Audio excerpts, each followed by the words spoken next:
ఎందుకని మీరు ఇప్పటికీ మంత్రి కాలేకపోతున్నారు? కులం అడ్డం వస్తుందా? ఈ రెడ్డి కులం అడ్డం వస్తుందా మీరు మంత్రి కాకపోవడానికి? నాకేం నష్టం జరగదు. ఉమ్, నా జిల్లా ప్రజలకు నష్టం జరగొద్దు. ఉమ్, కులమే అడ్డం వస్తే మీరు ఏ కులం కావాలంటే ఆ కులము ఒక్కనే గెలిచిన కాబట్టి ఏ కులం కావాలంటే ఆ కులపులను గెలిపించి మీకు ఇస్తా. రంగారెడ్డి జిల్లా పక్షాన పోరాడేటువంటి నాయకుడిని మీరు మంత్రి చేయాలని చెప్పిన, అవును, ఓపెన్గా చెప్పిన, అందులో దాపరికం ఏం లేదు. ఇప్పుడు కూడా చెప్తున్నా, మల్రెడ్డి రంగారెడ్డి కులం అడ్డం వస్తే తప్పకుండా రంగారెడ్డి జిల్లా ప్రజల కోసం నేను రాజీనామా చేస్తా. ఓకే, మీరు ఎవరిని పెడతారో పెట్టండి, కానీ రంగారెడ్డి జిల్లాకు అన్యాయం చేయొద్దు, రంగారెడ్డి జిల్లాకు మంత్రి ఇవ్వాలి అనేది నా డిమాండ్. ఈ ప్రస్తావన ఎప్పుడైనా ముఖ్యమంత్రి రేవంత్ రెడ్డితో మాట్లాడినారా? ఆయన తప్పకుండా నీకు అవకాశం ఉంది ఇస్తా అంటాడు. అధిష్టాన వర్గం ఉంది, నిర్ణయం అధిష్టాన వర్గం. కానీ స్టార్టింగ్లో కాంగ్రెస్ పార్టీ సీనియర్లు అందరూ రేవంత్ రెడ్డి రావడాన్ని ఆయన నాయకత్వాన్ని వ్యతిరేకిస్తుంటే మీరు మాత్రం స్వాగతించి ఆయన వల్ల లాభం అవుతుంది అన్నారు కాంగ్రెస్ పార్టీకి. బ్రదర్, వ్యక్తులు వ్యతిరేకించవచ్చు, మా అధిష్టానం ఉంది, హైకమాండ్ ఉంది. అక్కడ హైకమాండ్ నిర్ణయమే అందరూ కూడా శిరస వహించాలి. అందుకే రేవంత్ రెడ్డిని అడ్డం పడ్డ ప్రతి ఒక్కరికి చెప్పిన, మీరు అడ్డం పడొద్దు, హైకమాండ్ని అడగండి, మన అందరికీ ఒక నాయకుడిని ఇస్తున్నప్పుడు స్వాగతం చెప్పాలి అని మీరు అందరూ చూసారు. గాంధీ భవన్లో అందరి ముందు టీవీలలో 100 టీవీలు వచ్చి నిలబడితే చెప్పిన, ఇప్పుడు కూడా చెప్తున్నా, పార్టీ నిర్ణయమే ఫైనల్. కాంగ్రెస్ పార్టీలో ఉన్నప్పుడు కాంగ్రెస్ పార్టీ తీసుకునే ప్రతి నిర్ణయానికి కట్టుబడి ఉండాల్సిందే. నాకు మొన్న మంత్రి ఇవ్వలేదు, నేనే అనుకున్నా ఇవి వద్దులే, నాకు కాంగ్రెస్ పార్టీ అవసరం లేదేమో, నేను నా నిర్ణయం తీసుకుంటా. మా వాళ్ళు కూడా, మా పిసిసి ప్రెసిడెంట్ వచ్చిండ్రు, శ్రీధర్ బాబు గారు వచ్చిండ్రు, పొన్నం ప్రభాకర్ గారు వచ్చిండ్రు, మీనాక్షి మా ఇన్ఛార్జ్ గారు వచ్చిండ్రు, వాళ్ళందరూ వచ్చి చెప్పినప్పుడు నేను పార్టీ లైన్లోనే ఉంటా. ఇప్పుడు పార్టీకి నష్టం జరగకుండా రంగారెడ్డి జిల్లా ప్రజలకు అన్యాయం చేస్తే మాత్రం ఊరుకోనని చెప్పిన. ఇప్పుడు కూడా రంగారెడ్డి జిల్లా ప్రజలకు అన్యాయం జరిగితే, రంగారెడ్డి జిల్లాకు రిప్రజెంటేషన్ లేకపోతే తప్పకుండా నేను నాకు రాజీనామా చేస్తా. పార్టీ చెప్పితే ఎవరినైనా గెలిపిస్తా. లేదు, పార్టీ జిల్లాకు అన్యాయం జరిగినా పర్వాలేదు, నువ్వు ఉండంటే ఉంటా. పార్టీ నిర్ణయమే నా నిర్ణయం. మల్రెడ్డి రంగారెడ్డి గారు, మీ రాజకీయ వారసులని రాజకీయాల్లోకి దింపే ప్రయత్నం చేస్తున్నారా? నాకు వారసులు అనేది అలాంటి ఆలోచన ఏముండదు. లేదు, ప్రజలు ఎవరిని కోరుకుంటే వాళ్ళని చేస్తా. ఓకే, ఇవాళ కాకుండా రేపు నేను చేయను, ప్రజలే చేస్తారు. ఇంట్రడ్యూస్ చేయాలని ఏం లేదా ఇంకా? బ్రదర్, నేను ఇలా ఒక యంగ్ బాయ్ ఎంత పని చేస్తాడో నేను కూడా అంత పని చేస్తా. మీరు అన్నారు కదా మొదలే, ఆయన ఎట్లుండ్రో ఇవాళ అట్లనే ఉండని. నాకు రోజు 18 గంటలు పనిచేసేంత శక్తి నాకుంది. శక్తి లేనప్పుడు ఇంకొకరికి అవకాశం ఇస్తా, చేయండి అంట. ఇది శక్తితోని కూడుకున్న పని. ప్రజలకు అందుబాటులో ఉండాలి, ప్రజల కోసం పని చేయాలి, ప్రజా అవసరాలను తీర్చాలి తప్ప ప్రజలేసిన ఓట్లతోని వాళ్ళ జీవితాలతో చెలగాటమాడి ప్రభుత్వ భూములు కబ్జా పెడితేందుకో, ప్రభుత్వం వచ్చేటువంటి డబ్బుల దగ్గర కమిషన్లు కొడితేందుకో ఎమ్మెల్యే కాడు. నువ్వు ఇంత టైం ఇచ్చి వ్యాపారం చేసుకో, డబ్బులు వస్తాయి మస్తుగా. నీకు ప్రజా క్షేత్రంలో రావాల్సిన పని లేదు నీకు. మీ రాజకీయ ప్రత్యర్థి 3 సార్లు గతంలో ఎమ్మెల్యే అయినా మీరే సుపరిచితులు, మీరే స్టేట్ వైడ్గా మీ ఫేసే. అమ్మా, నా రాజకీయ ప్రత్యర్థి అనేటోడు ఎవరు లేరంటారా? మీకు పోటీ లేదంటారు? అసలే లేదు. ఒకసారి దేవేందర్ గౌడ్ వచ్చిండు, చీలిపోయి ఓట్లు పూర్తిగా గెలవడానికి. నువ్వు ఎవరైతే ప్రత్యర్థి అంటున్నావో, ప్రత్యర్థి కాదు, పనికి మాలినోడు ఉన్నాడు, గెలిచిండు. రెండోసారి నేను పోటీ చేయలేదు ఇక్కడ. ఓకే, నేను మహేశ్వరం పోయినారు. మూడోసారి అలయన్స్లో ఇస్తే నేనే ఇండిపెండెంట్గా పోటీ చేసిన. కాంగ్రెస్ పార్టీని ముంచడానికి మా పార్టీలో ఉన్న వాళ్ళే కొంతమంది అధిష్టాన వర్గానికి తప్పులు చెప్పి రకరకాల ఈక్వేషన్లు చూపించి గెలిచేటోళ్ళను ఒక 20 మందికి ఇవ్వకుండా చేశారు. 18లో గెలిచే వ్యక్తుల 20 మందిని కటింగ్ పెట్టిండ్రు. లేకపోతే 18లో ప్రభుత్వం వస్తుంది మాది. మాకు తెలుసు, కానీ మేము అధిష్టాన వర్గం నిర్ణయాన్ని ఫైనల్ అనుకొని చేస్తాం. అయినా నేను అక్కడ కూడా అధిష్టాన వర్గానికి చెప్పిన, అది ఈజీగా వెళ్ళిపోతుంది అంటే అప్పుడు నాకు అధిష్టాన వర్గంలో ఉండే మా నాయకులు చెప్పిండ్రు నువ్వు పోటీ చేయి పర్వాలేదని. పొట్టి చెయ్యి 300 ఓట్లు కదా సార్ తేడా? 300 కాదు, 6,000తో గెలిస్తే 300 వేసుకొని వాడు గెలిచిండు అంతే. తర్వాత ఏదో తప్పుడు చూపించిండ్రు. 80 సీట్లు రాగానే ఉమ్, ఉమ్, ఉమ్. ఈడ ఆడిందే ఆట కదా, అధికారులు వాళ్ళు అలాంటి పని చేశారు. ఓకే. అదే ఆ రోజు చేసిన తప్పే మొన్న 41,000 మెజార్టీ నాకు వచ్చింది. ఒక్కరిని గెలిచిన రంగారెడ్డి హైదరాబాదులో ఆ రోజు గెలిచింది నేను ఒక్కరిని. మీరు టీడీపీలో ఉన్నప్పుడు ఆ తర్వాత ఎర్లీ స్టేజ్లోనే దేవేందర్ గౌడ్, తీగల కృష్ణారెడ్డి వీళ్ళందరితో మీకు రైవలరీ, పొలిటికల్ రైవల్ 100%. కృష్ణారెడ్డితో రైవలరీ అంటే నాకు టికెట్ కావాలని నేను అడిగినా, టీడీపీలో ఆయన కావాలని ఆయన అడిగాడు. మీకేసినట్టు కదా. నేను జిల్లా మంత్రి కావాలని నేను అడిగినా, జిల్లా మంత్రి కావాలని ఆయన అడిగిండు. రాజకీయాల్లో పోటీ అనేది ఉంటుంది ఎక్కడున్నా. రంగారెడ్డి జిల్లా నార్మల్గా రంగారెడ్డి, మీ పేరు కూడా రంగారెడ్డి, ఎట్లా ఫీల్ అవుతున్నాయి సార్ ఆ టైంలో? ఏమన్నా జోక్స్ అవుతున్నానా మీకు? చూడు, నేను రంగారెడ్డి జిల్లాకు అన్యాయం జరగకుండా సైబరాబాద్ పెట్టినప్పుడు రంగారెడ్డి జిల్లా పేరును మార్చొద్దన్నా. మా రాజశేఖర రెడ్డి గారు ఒక మాట అన్నాడు, రంగారెడ్డి జిల్లా అనేది నీ పేరు అనుకొని నువ్వు బాగా ఫైట్ చేస్తున్నావా అని అడిగాడు. ఓకే.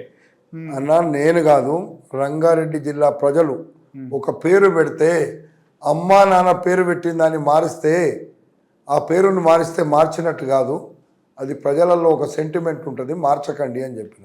మొన్న కూడా అసెంబ్లీలో చెప్పిన, రంగారెడ్డి జిల్లా రూపురేఖలు మారొద్దు. నేను 45 నిమిషాలు మొన్న అసెంబ్లీలో మాట్లాడినారు. రంగారెడ్డి జిల్లా రూపురేఖలు మార్చకుండా రంగారెడ్డి జిల్లా ప్రజలకు ఏది మంచిదో అది చెయ్యండి.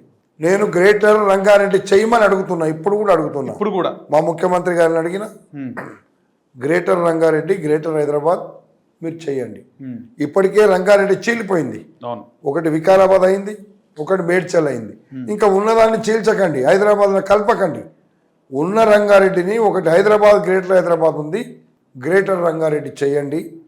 ఈరోజు ఉన్న డబ్బులన్నీ ప్రభుత్వానికి వచ్చే డబ్బంతా రంగారెడ్డిలో వస్తుంది, రంగారెడ్డిని చెడగొట్టకండి అని అడిగిన. నేను రంగారెడ్డి జిల్లా ప్రజల పక్షాన మాట్లాడిన. రేపు కూడా మాట్లాడతా తప్పకుండా. అవసరమైతే రంగారెడ్డి జిల్లా కోసం పోరాడతా, మా ముఖ్యమంత్రికి చెప్తా. 100కి 100 పాలు నేను చెప్పింది తప్పకుండా ఆయన అర్థం చేసుకుంటాడు, చేస్తాడని నేను అనుకుంటున్నా. ఓకే. సో రాజశేఖర్ రెడ్డి ఉన్నప్పుడు కాంగ్రెస్ పార్టీకి మీకు ఒక స్వర్ణయుగం అనుకోవచ్చు ప్రభుత్వం ఉన్నప్పుడు. సో ఆయనతో మీరు చాలా అంటే పాదయాత్రలో తిరిగిన తర్వాత కూడా బాగా. సో ఏదన్నా మర్చిపోలేని ఘటన రాజశేఖర్ రెడ్డి గారితో అంటే ఏం చెప్తారు సార్? మేము ఆయన ముఖ్యమంత్రి అయినాక ఆయనతో పాటు పొలాలలో కూర్చొని తిన్న రోజులు ఉన్నాయి. ఫోటోలు ఉన్నాయి, చూసినాం. అసొంటివి కొన్ని ఉంటాయి, సందర్భాలు ఉంటాయి. అడిగినారా మంత్రి పదవి? అడిగినారా అప్పుడు మీరు? నేను అడగకముందే ఆయన చెప్పిండు నీకు మంత్రి ఇస్తా అని. నేను ముఖ్యమంత్రి అయితే నేను మంత్రి చేస్తాను, ఆయన లేడు, కాలేదు. ఓకే బ్రదర్, ఒక్కొక్కసారి ఒక్కొక్కటి. ముఖ్యమంత్రులు, మంత్రులు అనేటువంటిది సెకండరీ. ఫస్ట్ ప్రజలలో గెలవడం ఫస్ట్ ప్రయారిటీ. రైట్. ప్రజలు ఇచ్చిన పదవి ఉంది, చాలు. దోసుకోవాలి, దాచుకోవాలని నాకేం లేదు. మా అమ్మ నాన్న ఇచ్చింది చాలు. భగవంతుడు నన్ను చల్లగా చూసిండు, సంపూర్ణ ఆయుర ఆరోగ్యాలు ఇచ్చిండు, ఆస్తులు ఇచ్చిండు. నా పిల్లలకు, నాకు, మా కుటుంబానికి సరిపోయేంత మా అమ్మ నాన్ననే ఇచ్చిపోయారు. ఆశకు అంతు లేదు. ఉన్నదాన్ని తృప్తి పడుతున్నాం.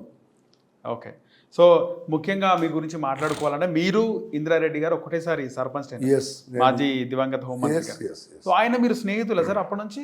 ముందు నుంచి ఇంద్రారెడ్డి గారు నేను సర్పంచులు అయినప్పటి నుంచి ఫ్రెండ్స్. ఆయన నాకంటే 7-8 ఏళ్ళు 10 ఏళ్ళు పెద్దోడు. ఓకే. ఆయన మన మలక్పేట్లో రైస్ మిల్స్ దగ్గర ఇంద్రారెడ్డి గారు ఉండేది. ఓకే. నేనేమో దిల్సుఖ్ నగర్లో ఉండేది. ఓకే. అప్పుడు మేమిద్దరం ఫ్రెండ్స్ అయినాం. సర్పంచులు అయినాక ఓకే ఫ్రెండ్స్ అయ్యి ఆయన ఓడిపోయిండు ఫస్ట్ టైం. సమాజ్వాదీ పార్టీ ఏదో పార్టీకి వెళ్ళి ఎమ్మెల్యేగా ఓడిపోయినారా ఫస్ట్లో. ఓకే. తర్వాత ఆయన 85లో రామారావు గారిని దించినప్పుడు అప్పుడు ఇండిపెండెంట్గా ఓడిపోయిన వ్యక్తి టీడీపీలో గెలిచి మంత్రి అయ్యాడు. ఓకే. మేమంతా కలిసి తిరిగినాం. 100% ఇందిరారెడ్డి నేను చాలా మిత్రులం. ఆయన ఇందిరారెడ్డి ఒక క్వాలిటీ మ్యాన్. సబితమ్మ లెక్క పదవుల కోసం పాకులాడేటోడు కాడాయన. సబితమ్మనేమో పార్టీలు మారింది, ఇందిరారెడ్డి ఏ పార్టీ మారలే. తెలుగుదేశంలో ఉన్నాడు, వచ్చి కాంగ్రెస్లోకి వచ్చిండు అంతే. Indira Reddy is the great man. నాకు మంచి మిత్రుడు కాదు, మా అన్నలాగా నేను ఎప్పుడు ఫీల్ అయ్యేది. 2018 తర్వాత సబితేంద్రారెడ్డి పార్టీ మారుతుంటే ఫీల్ అయినారా సార్? బాధ అనిపించిందా మీకు? బాధ కాదు, చాలా బాధ అనిపించింది. ఆమె కొడుకు కోసం నేను మహేశ్వరంలో పోటీ చేసిన, 2019 ఎంపీగా పోటీ చేస్తే ఆయన దిక్కెళ్ళి మేము ఓడిపోయినాం. నేను అదే రోజు ఇబ్రాహీంపట్నంలో ఇండిపెండెంట్ ఉంటే ఆ రోజే గెలిచేవాడిని. పోటీలో మహేశ్వరం నుంచి పోటీ చేస్తారు. బ్రదర్, రాజకీయాల్లో ఎప్పుడు ఎక్కడ ఒక్కొక్కసారి అనుకోని సంఘటనలు జరుగుతాయి. దానికి మంచి జరిగితే సంతోషపడొద్దు, ఇబ్బంది జరిగితే బాధపడొద్దు. ఓకే, పూర్తిగా రాజకీయాలలో బతుకుదానే అని అనుకుంటోనికి కష్టం.